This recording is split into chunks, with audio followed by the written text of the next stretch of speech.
Good day everyone, nice to have you here. Today we will discuss part 2 of the top 3 heroes for each role.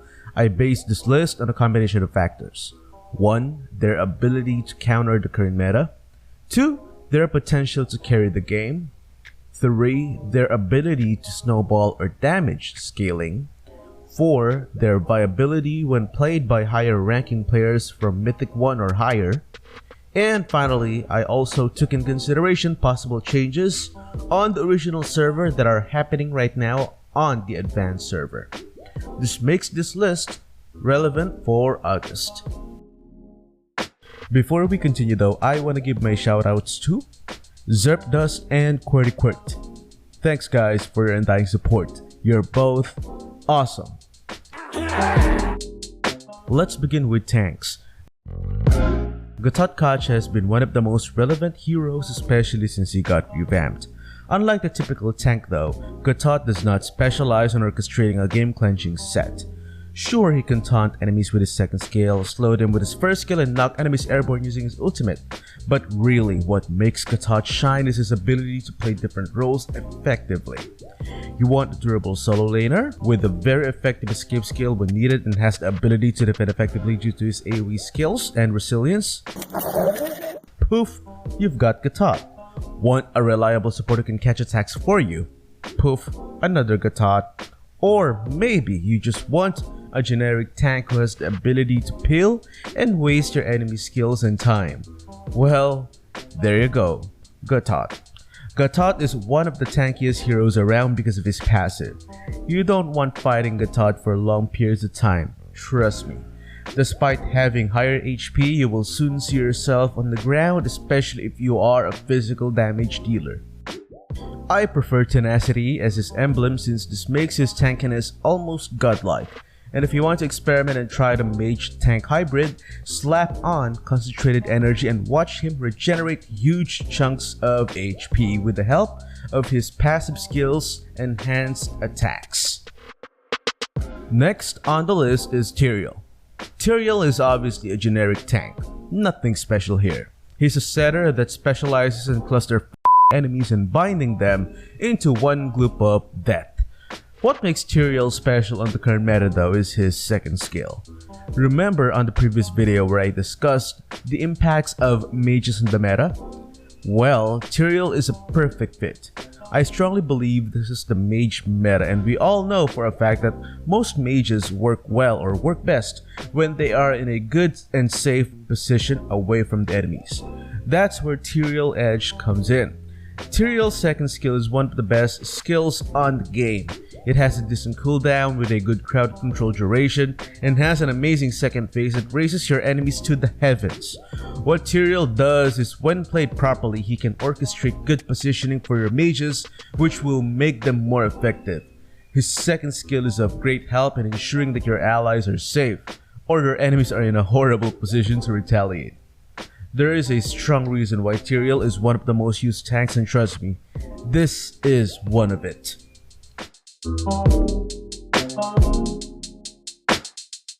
Now we have Khufra. Do I really have to say it? Do I really have to explain? Come on, it's pretty obvious. Khufra has always been part of the meta, and I doubt regardless of what nerfs MOONTON give him, he will always be effective and will always be relevant. A lot of heroes in the meta rely on mobility, and boy oh boy is Khufra amazing at blocking their paths. Same as Tyrael, what makes Khufra amazing is his second skill. Sure, his crowd control is amazing from his other skills as well, but his second skill takes the cake for having the best function to counter a lot of powerful meta heroes.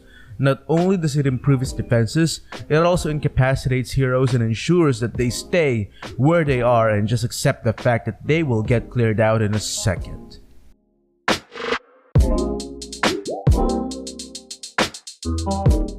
Next are Marksmen. I'm gonna be honest with you, I am not a fan of Marksmen and I consider them as the most unreliable role. They are very squishy, you have to nurture them, and it feels like you are always nursing a baby that needs a massive burping. There are however exceptions, and one of them is Beatrix. Beatrix is probably one of the most, if not the most difficult marksman to play with. However, mastering her is ideal since she has different attack modes that have different purposes from super long range, burst damage, DPS, and AoE. She pretty much has everything. This is what makes her special. In addition to that, she has excellent mobility for a marksman. Once mastered, you can play her with minimal help from a support and she can fare well whether it's the early or late game. Focus on enhancing her movement speed in order to improve her ability to outplay and outmaneuver enemies. Slap 2-3 defensive items to make her last longer in battle, and focus on sustain and burst damage.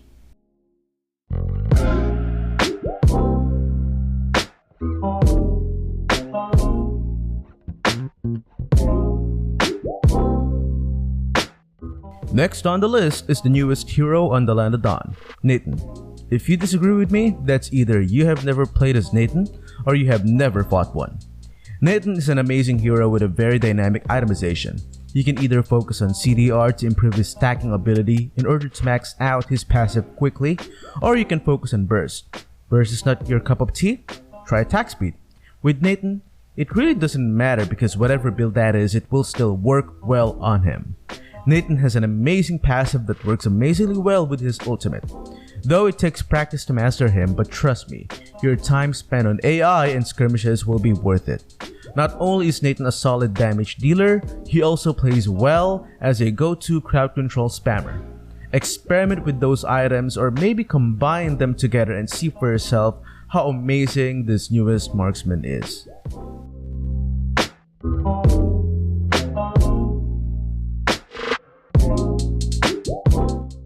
Up next is Granger. Granger is probably the marksman with the strongest damage output in the game. Why? Try slapping on 2-3 damage items and still see him discharging thousands of crit damage on enemies. Focus on stacking items like Hunter Strike and Brute Breastplate and see him outplay heroes left and right. I love putting on Berserker's Fury on him as his primary damage engine, but again, it's totally up to you if you want that or not. Best part about Granger is his self-sufficiency. You won't have to nurse him just to get results. As long as the person behind the screen is reliable, you won't go wrong with having Granger as a teammate.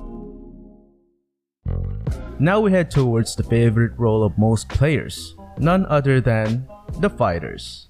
Jawhead has been and will always be part of the meta due to his amazing kit. I mean, come on, he deals heavy damage yet feels like a tank. To make matters worse, he has one of the craziest crowd control mechanic that can be used to either save your ally or cause your enemies so much headache. Build whatever you want with Jawhead and see good results regardless. Jungle, solo lane, support, tank, mid laner, dude, it doesn't matter. Jawhead can handle whatever position that is. Heck, I don't play Jawhead, but look at how much I am simping for him. That's how good your baby robot is. The secret to his newfound success, in addition to his entire kit, is the introduction of War Axe. Never play a game with Jawhead without that item. It works super well on his kit as it amplifies damage penetration and improves movement speed temporarily, which also supplements Jawhead's skill set. Next on the list is X-Borg.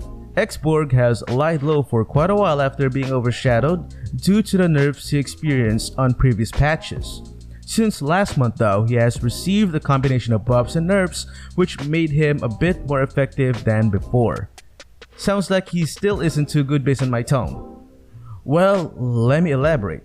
What made X-Borg relevant again is this item, plus the fact that jungling items are now combined with boots, which made it more efficient for junglers to get it early without compromising their gold gains and item slots. This means that XB will not waste one slot for jungling at all, and he'll be able to clear out jungles fast right off the bat. In the past, people played him mostly as a solo laner. Right now though, I suggest on playing him in the jungle, and make sure to invest on War Axe first. War Axe is a must-have for X-Borg. Not only does it amplify his damage, it also gives him a much-needed cooldown reduction and bonus movement speed. For additional effect, try Hunter Strike and Brute Force Breastplate.